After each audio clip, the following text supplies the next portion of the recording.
线上的家人朋友们平安，我是梦幻厨房在我家的 Vivian。 上回分享过 XO 酱的做法，发现很多跟我一样喜欢 XO 酱的同好耶， High Five！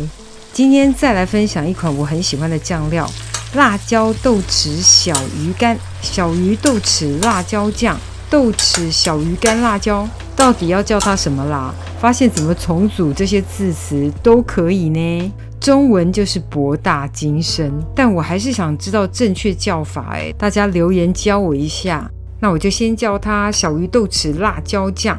其实不管它叫什么，反正就是下饭好吃又补钙啊！赶快来备料啦！所有材料配方就请大家自行萤幕截图，文字食谱的连结我也会放在资讯栏当中，需要的朋友点开资讯栏就可以看到。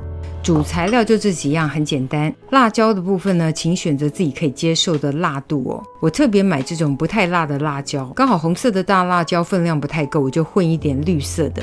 很敢吃辣的朋友，你可以直接改用朝天椒。我自己是很喜欢这种有点辣又不太辣的大辣椒。完全不敢吃辣的朋友，我觉得你还是跳过这个食谱算了，因为它毕竟是辣椒酱嘛，还是要有点微辣的感觉。鱼干的部分我用的是丁香鱼干，这个不用泡水，直接快速的冲洗一下外表的灰尘就可以。因为炒酱料类通常会收干水分，食材本身越干燥，炒酱料的时间会越缩短。然后这个干豆豉呢，也是外表冲洗一下，过一下水，沥干水分就可以了。如果想改成豆豉酱的也可以哦，这个也都不用泡水，就是外表冲洗一下就可以，尽量快速过一下就沥干水分。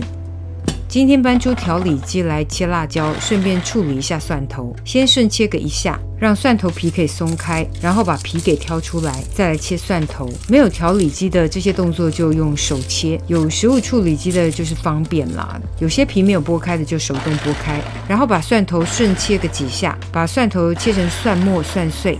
有人问调理机是不是真的很好用，我觉得是真的很好用，但缺点就是还要清洗刀头啦、调理碗。如果一次处理的量不多，我觉得手切就好。今天刚好要切2种哦，搬出来真的很方便。特别是切辣椒怕手辣眼辣的朋友，用调理机真的又快又方便。我这种切法是切成辣椒圈，你也可以切成辣椒末。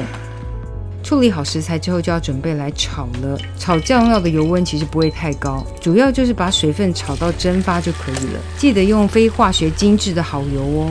先加入小鱼干翻炒一下，大概3分钟左右就可以，就炒到香味都出来，然后会冒一些泡泡是正常的，因为水分的关系。接下来我们加入豆豉跟蒜末，保持中火继续加热，就把这2样食材呢翻炒均匀，大概也是炒拌个3-5分钟，大概就是炒到蒜末开始变色，看起来有点微微的金黄色的时候，这时候就可以加入辣椒。如果全部都用红辣椒哦，颜色应该会比较好看，因为绿色辣椒的成品会带着一点微黄色哦，那红辣椒的成品是鲜红色，还是比较好看一点。不过说实话，我觉得在家吃哦，好吃比较重要，无伤大雅的小细节哦，就不用那么坚持了。这个辣椒呢，就直接翻炒，炒到香气全部出来，然后把水分也收一下。这时候就可以直接加入所有的调味料，没有特别的先后顺序哦，就是把它全部加进去，然后可以这时候尝一下味道，如果需要甜需要咸都可以再微调。大概就是炒到影片这样的状态哦，也没有什么泡沫，然后整个香气都释放出来，这时候就可以准备关火装罐咯。想完全放凉装罐也是可以，也就是说想要抽真空的朋友才需要趁热装罐倒扣。像我这个罐子盖口不能密封的很紧，我就是放凉了之后直接倒入，没有趁热倒扣就没有办法抽真空，就要直接放冰箱冷藏保存哦。然后记得油量要可以盖过食材，比较不容易腐败。超简单又美味的小鱼豆豉辣椒酱就完成咯。好啦 ，Class dismiss， 下课，有空交作业哦。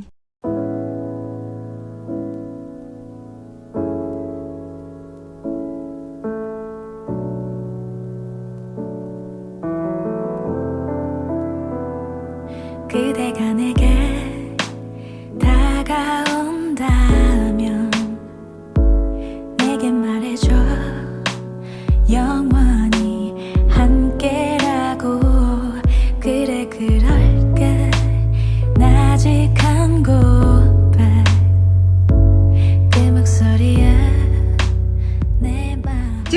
的食谱分享，别忘了按赞、订阅、开启小铃铛，然后记得分享给亲朋好友，让他做给你吃。耶稣爱你，我也爱你，我们下次见，拜拜。